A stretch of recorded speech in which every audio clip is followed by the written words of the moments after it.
The dust, that fine, red grit that gets in your teeth and stains your soul, was the first thing Jacob Sterling noticed when he rode back into Cedar Creek after 10 long years.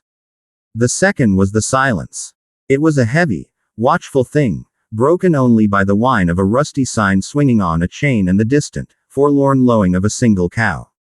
The town he'd left, a bustling if modest hub for the surrounding ranches, had withered like a prairie flower in a drought.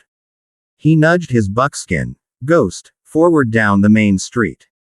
Paint peeled from the false-fronted buildings in long, sad curls. The Silver Slipper Saloon, where his father had once lost a month's wages in a single, fateful night, was boarded up. A sense of decay, slow and inevitable, hung in the air. Jacob pulled his hat brim lower, his keen blue eyes missing nothing. He hadn't planned on coming back.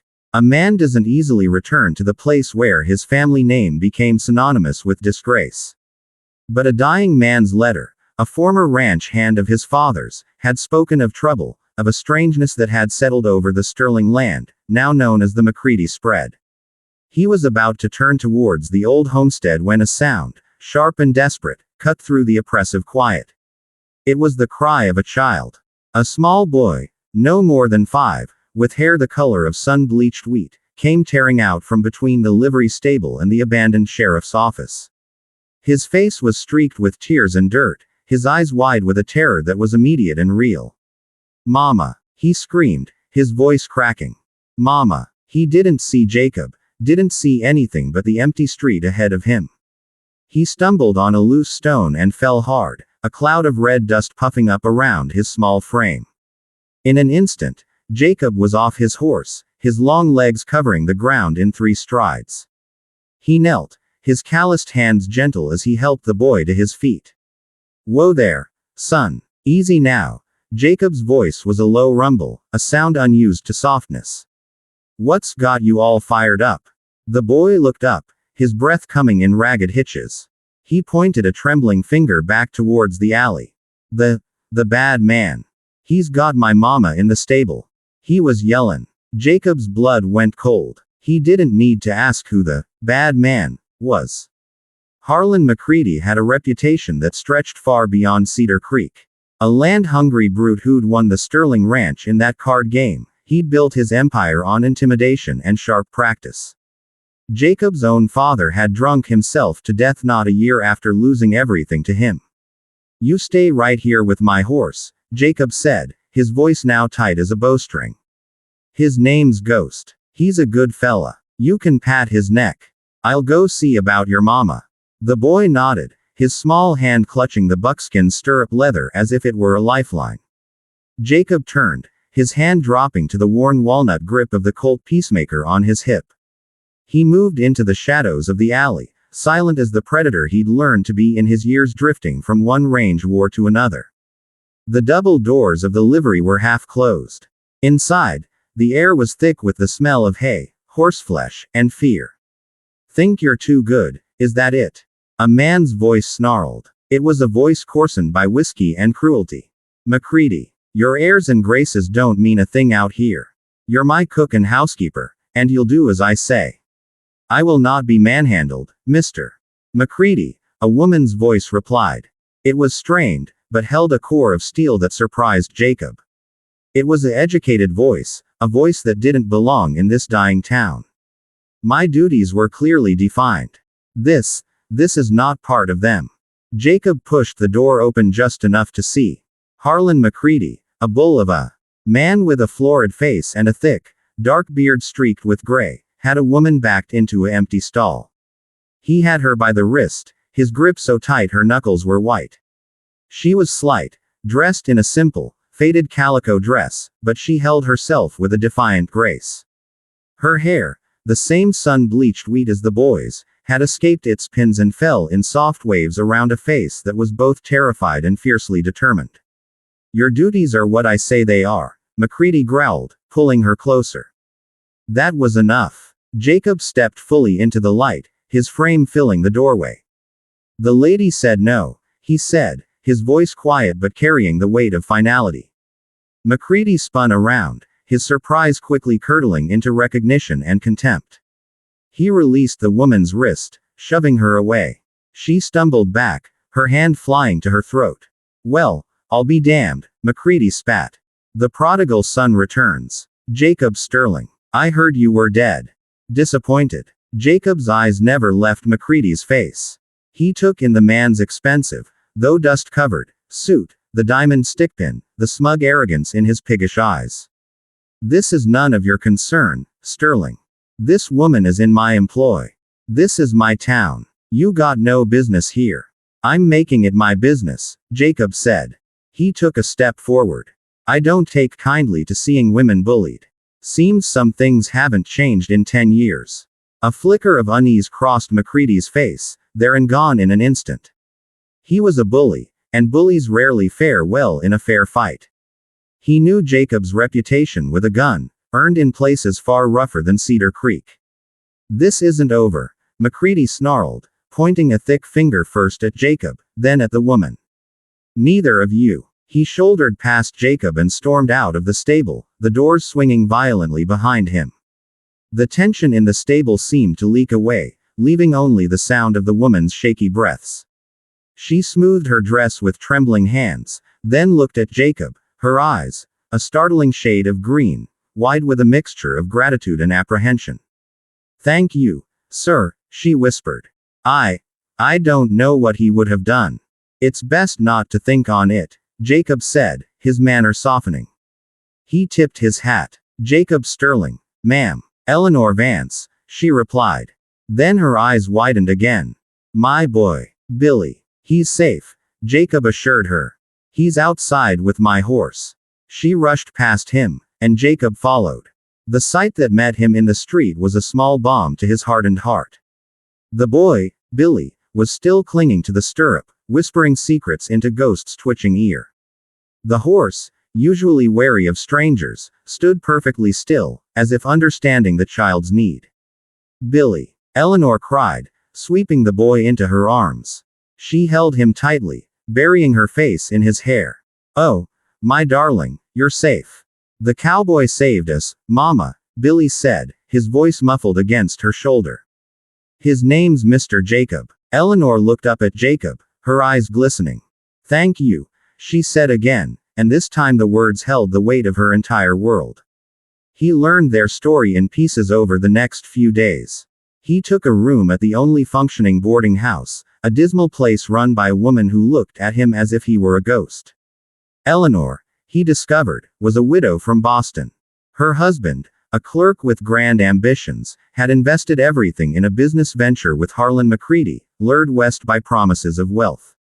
The venture had failed, as McCready had likely always intended, leaving Eleanor's husband destitute.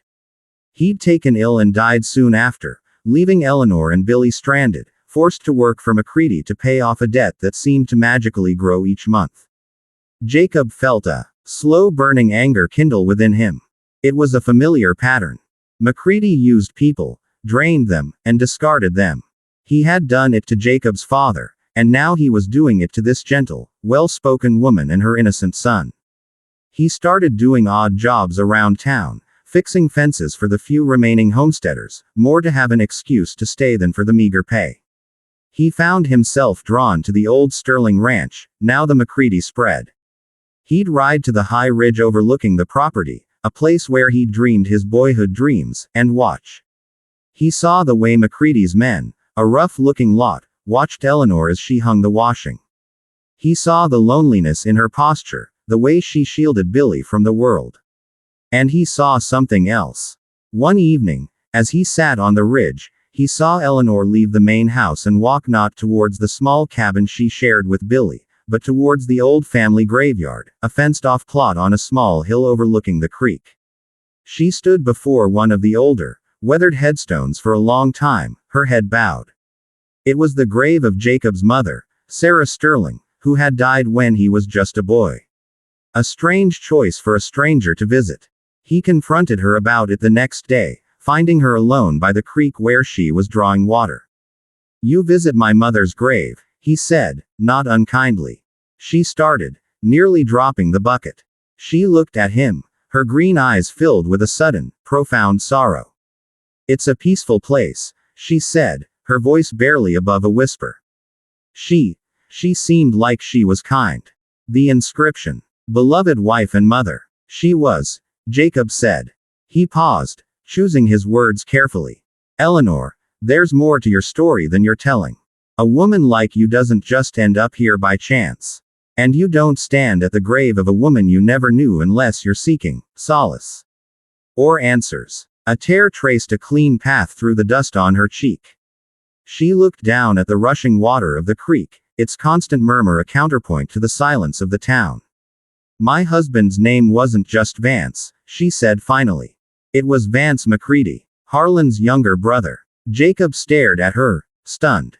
The pieces began to shift, forming a new, more sinister picture. Harlan and my husband, Robert, were partners back east, she continued, her voice flat with the memory of the pain. But Harlan was always greedy, always cutting corners. Robert was the honest one, the dreamer. Harlan convinced him to come west, to invest in a cattle drive. He said it was a sure thing. But the prices were wrong, the routes were sabotaged, Robert lost everything. All my money, my inheritance. Harlan offered him a job here, to work off the debt. It was a trap, a way to keep him under his thumb. Robert couldn't bear the shame. The failure. He just faded away. The doctor called it a fever, but I know it was a broken heart. And the debt passed to you, Jacob finished, his voice grim. She nodded. Harlan said it was the family's way. He said I had to come, to work as a servant. He said if I didn't, he'd see to it that I had nothing in the world, not even my son. She looked at Jacob, her eyes pleading for understanding. He has documents, Jacob. Forged, I'm sure, but they look legal. He said he could have Billy taken from me, declared an unfit mother. The burning anger in Jacob's chest flared into a cold, hard rage. It was worse than he thought. This wasn't just bullying. It was a systematic destruction of a family. It was a dark secret the whole town chose to ignore out of fear. The confrontation, when it came, was inevitable. It happened in the town's dusty street, a classic showdown under a brutal, midday sun.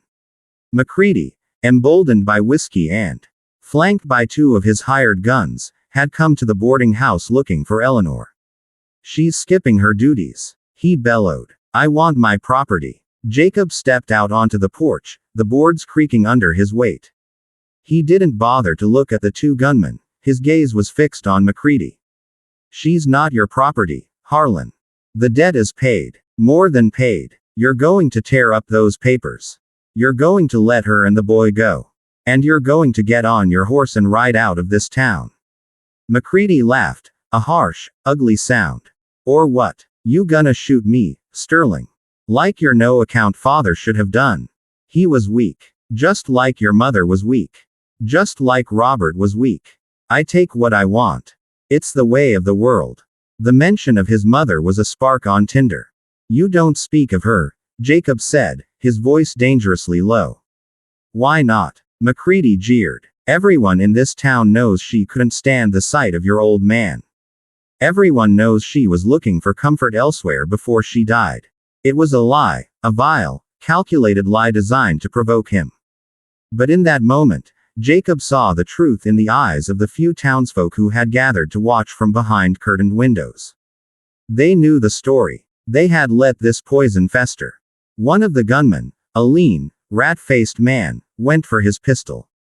Jacob was faster. The draw was a single, fluid motion, a blur of practiced death. The Colt roared once, twice. Rat-face crumpled, his gun unfired. The second man froze, his hand hovering over his holster, then slowly raised his hands in surrender. McCready stood, stunned, the color draining from his face. The bully was stripped bare. Jacob walked towards him, his gun still in his hand. The papers, Harlan. Now. Defeated. Terrified, McCready nodded frantically. In my coat. Inside pocket. Jacob retrieved them, a thick fold of vellum. He didn't look at them. He kept his eyes on McCready. Now, about my mother. It was a lie, McCready stammered. Just talk. I started it, after your father lost the ranch. To salt the wound. Jacob holstered his gun. He didn't need it anymore. His fist connected with McCready's jaw with a sound like an axe hitting green wood. The big man went down in a heap, unconscious. It was over. In the days that followed, a change came over Cedar Creek. It was subtle, like the first green shoot after a fire. With McCready gone, his hired men dispersed, and a weight seemed to lift from the town. People began to talk, to look each other in the eye again. Jacob took Eleanor and Billy to the train station. He had given her the papers and what little money he had to start a new life back east. "I can never repay you, Jacob," Eleanor said, her hand resting on his arm. Billy clung to his leg, sobbing. "You don't have to," Jacob said, his throat tight. "You just live a good life. Both of you." He stood on the platform and watched the train until it was nothing but a smudge of smoke on the vast, unforgiving horizon. The emptiness he felt was deeper than the wide-open plains around him. He had come back to a town of ghosts and had exorcised one, only to have his own heart haunted anew. He rode back to the old Sterling ranch. It was abandoned now, empty and silent. He walked through the dusty rooms, the memories flooding back, not all of them bad. He ended his walk at the family graveyard, standing before his mother's headstone. He knelt, tracing the letters with his fingers. Beloved wife and mother. A glint of something caught his eye, half buried in the grass at the base of the stone. It wasn't a rock. He dug it out with his fingers. It was a small, tarnished silver locket. His breath caught in his throat. He remembered this locket. His father had given it to his mother on their wedding day. She was never without it. He'd assumed it was buried with her. With trembling hands, he pried it open. Inside, protected by the tarnished silver, was a tiny, faded photograph of his mother, her smile gentle and kind. And on the other side, a lock of hair. Not his mother's dark curls. Not his father's coarse black. It was a soft, pale, wheat-colored lock. Like Billy's. Like Eleanor's. A memory, long suppressed, slammed into him. His mother, in her final, fever-ridden days, whispering secrets he was too young to understand. A name, Eliza. A trip back east to visit a sick relative, a trip from which she had returned changed, quieter, with a sadness in her eyes that never truly left. Eleanor Vance. Eliza. The pieces of the town's dark secret, the secret McCready had twisted into a vile rumor, finally clicked into a heartbreaking, beautiful whole. His mother hadn't been unfaithful. She had been compassionate. She had taken in a child, a niece perhaps, born out of wedlock, a secret from her family back east. She had raised her, loved her as her own, and when she knew she was dying, she had sent her away to be raised properly, to have a life far from the harshness of the frontier. She had given her a new name, a new start. Eleanor wasn't just a stranger. She was his mother's secret daughter. The half-sister he never knew he had. Billy was his nephew. The love he felt for them, which he had mistaken for the chivalrous affection of a rescuer, was the pull of blood, of family. He had saved his own sister. He had protected his own nephew. He looked from the locket in his palm to the name carved in the stone. "Mama," he whispered, the word a prayer, a lament, and finally, an understanding. He stood, the locket clutched tightly in his fist, and looked east, towards the receding train.